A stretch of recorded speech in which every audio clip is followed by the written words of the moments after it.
নমস্কার বন্ধুরা, আজকে আমি তোমাদের সাথে শেয়ার করব পনির বাটার মশলার একটি রেসিপি, একদমই ঘরোয়া উপায়ে। তো তার জন্য আমি পনিরগুলোকে কিউব কিউব করে কেটে নিয়ে সেগুলো গরম তেলের মধ্যে ভেজে নেব নুন হলুদ দিয়ে। তো তোমরা দেখতে থাকো রেসিপিটা। আর একদমই ঘরোয়া পদ্ধতিতে তৈরি করেছি। ঘরে যা যা উপকরণ আমাদের সবসময় অ্যাভেলেবেল থাকে সেই সব উপকরণ দিয়ে করার চেষ্টা করেছি। তো তোমরা দেখতে থাকো, আর ভালো লাগলে প্লিজ চ্যানেলটাকে সাবস্ক্রাইব করে দিও আর একটা লাইক করে দিও। এই দেখো, পনিরগুলো আমার লাল লাল করে ভাজা হয়ে গেছে। এবার পনিরগুলোকে তুলে নেব।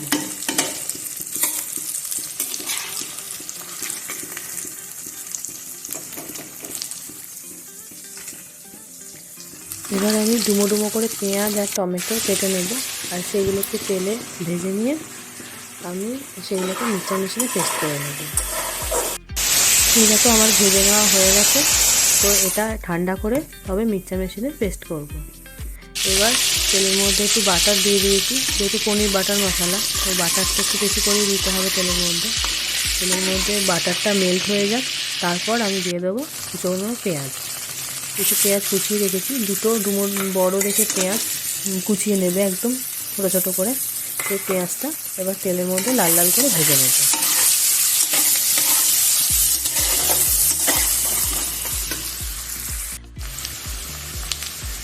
পেঁয়াজটা আমার লাল লাল করে ভাজা হয়ে গেছে। এর মধ্যে দিয়ে দিলাম 2 চামচ রসুন বাটা, আর দিয়ে দেবো 2 চামচ আদা বাটা। এবার এটা ভালো করে মিশিয়ে নেবো মশলাটা, যাতে আদা রসুনের কাঁচা ভাবটা চলে যায়।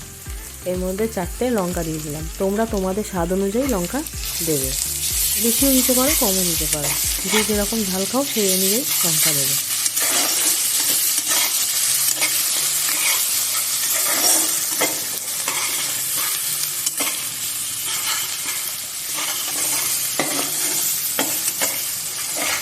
এবার আমার কষানো হয়ে গেছে মশলাটা।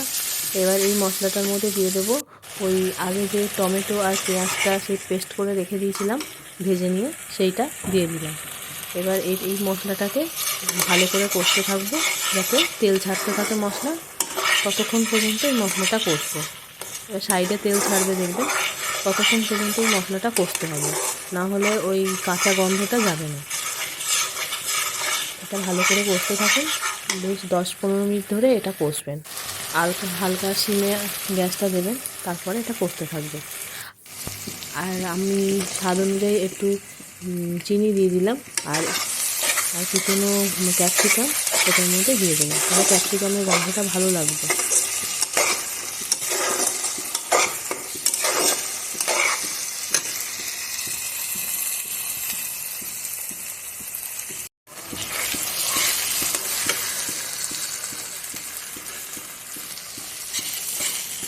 আর এই কষানোর সময় পরিমাণ মতো নুন দিয়ে দেবেন, আর এই নুন দিয়ে মিনিট 5 কষতে থাকবেন।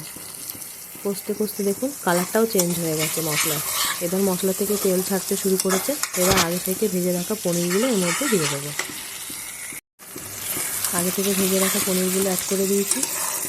এবার এই পনিরগুলো দিয়ে মশলার সাথে ভালো করে মিশিয়ে নিতে হবে।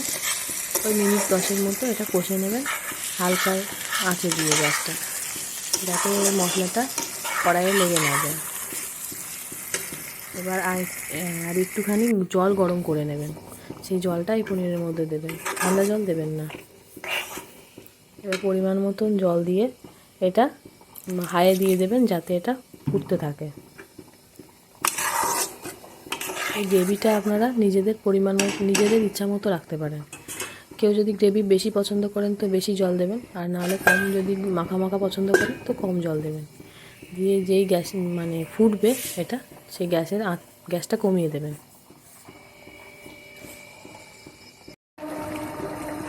এবার দেখুন আমার এই পনির বাটার মশলাটা প্রায় রেডি হয়ে গেছে। তো আমি উপর থেকে একটু বেশি পরিমাণে বাটার দিয়ে দিয়েছি। বাটারটা দিলে এটা আরও টেস্টটা বাড়বে, যেহেতু এটা পনির বাটার মশলা। তো আমার এটা রেডি হয়ে গেছে। তো উপর থেকে শুধু ধনেপাতা দিয়ে দেবো, তাহলেই আমার পুরোপুরি এটা রেডি। এটি আপনি লুচি বা পরোটা বা রুটির সাথে সার্ভ করতে পারেন। Thank you. আর আমার চ্যানেলটাকে প্লিজ সাবস্ক্রাইব করে দেবেন। আর নিত্য নতুন আরও ভিডিও দেখার জন্য আপনারা আমার পাশে থাকুন, সঙ্গে থাকুন।